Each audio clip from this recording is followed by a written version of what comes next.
Know you've been a good friend, and that's in the thick and thin. Yun, welcome back to my channel mga ko-vlogs. Yun, maggagata tayo ng tilapia. At saka langka mga ko-vlogs, pumunta ko ng palengke na naman madaling araw. At saka ito yung gata mga ko-vlogs. Gata tayo kasi mahilig tayo sa gata. Ayan, typical na pagsama sa isang gata mga ko-vlogs. So ayan, pagkasabay-sabay natin to, hindi katulad nung yung iba, pinapakuluan muna yung ito sasabay-sabay na tinatawag sa amin na palusag mga ko-vlogs. So yun, sa Bicol mga ko-vlogs. Shout out sa mga taga Bicol. Good morning, good morning, good morning, good morning. Yan mga ko-vlogs. Langka tayo, gata. Yun mga ko-vlogs. Lagay na natin yung langka. Lugasan ko na yan. Nung pagbili ko niyan mga ko-vlogs, harap ko slice. And then lagay na natin itong tilapia. Yung ulo lang ilalagay natin mga ko-vlogs kasi yung katawan niya mga ko-vlogs ipituhin natin kasi yung anak ko hindi siya ganong kumakain ng tilapia mga ko-vlogs na gata. So lagyan natin ng sili. Ayan mga ko-vlogs, huwag natin dudurugin kasi yung ayaw ng manghang nasa kanya yun mga ko-vlogs. Lagay na natin tong sibuyas.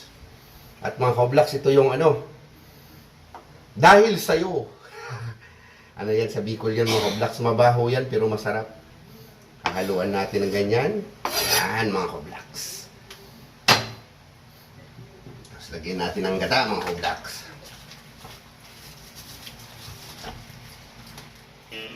Halo-halo natin to.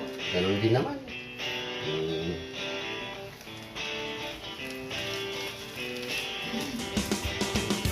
Yan mga ko-vlogs. Kung hindi ka pa nakapag-subscribe sa channel, subscribe my channel. And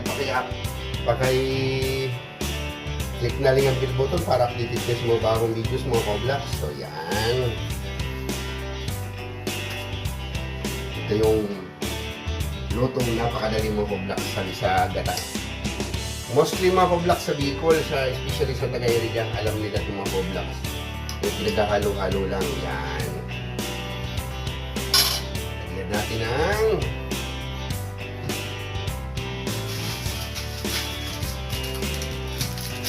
magic sarap mga ko-vlogs. Para masarap, diba? So, lagyan natin ng kaunting asin kasi maalat yun kasi yung dinailan yung kulay-pulang nilagay ko.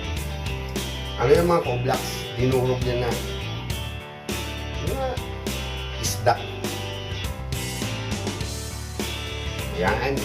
Mamaya na lang tayong butat.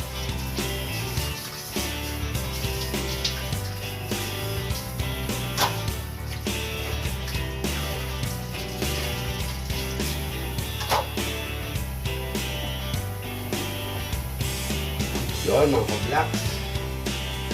Nagulo na.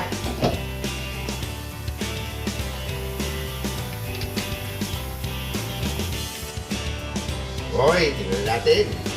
Mukhang malaki na itong mga ka-vlogs. Yo, mga ka-vlogs, vlogs natin. Gatang langka mga ka-vlogs na may ulo ng tilapia.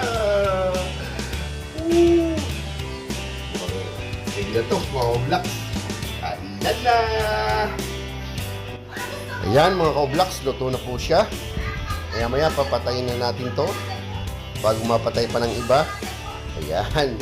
Mukhang mapaparami na naman mga ko-vlogs kain ko nito mga ko-vlogs. Ito ang tinatawag na gatang langka with tilapia. Yan. Malambot na siya mga ko-vlogs. Maganda yung langkang nabili ko dito kasi sarap po siya pinag-prepare. Unlike nung nabibili sa ibang mga ko-vlogs. Nakababad dun sa sa tawas kaya maputi hindi yung itim. Ito hindi talaga nakita kong binalatan siya mga ko-vlogs. Kaya safe tayo dito mga ko-vlogs. Yan.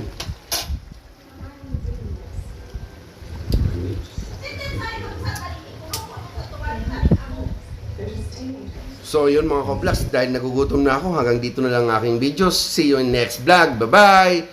Ingat po tayo and God bless.